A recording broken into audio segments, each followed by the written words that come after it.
Ito po ang ating Japan brand wooden playpen. Okay. So, nag-iisang stocks lang po ito. Paunahan na lang po. Dami naghanap sa amin ng wooden playpen. So, already clean and sanitized na po ito. Complete po siya.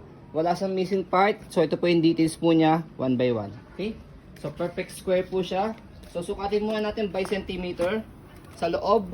Ayan. Sa loob yung sukat niya.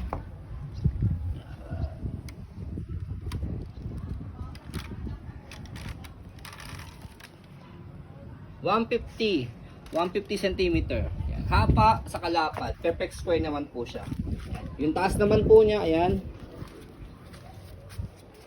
Mula sa pinakababa, 56 centimeter. Ayan, okay? So, yan po yung pinaka-details niya. So, sa paglagay po nito, turo ko po sa inyo. Tanggalin lang natin to. Ayan.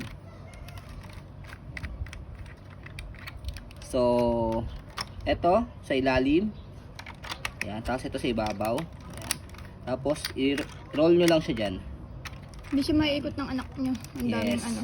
Especially kung di siya marorol ang anak nyo, lalo kung higpitan nyo siya na mabuti. Ayan. Gusto na gusto sa naggagabay na anak.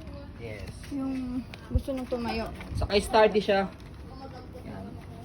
Especially kung sisikipan nyo yung mga lock niya. Ayan, sturdy siya. Hindi siya matataob. Ayan. Iba yan. Yes.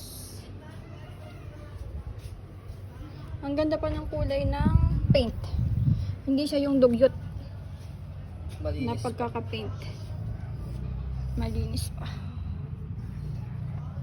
Lightly used lang. Hindi overuse.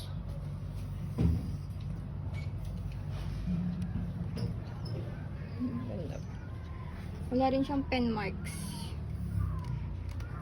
Malinis siya. Gagamitin na lang po yan. Ang ganda.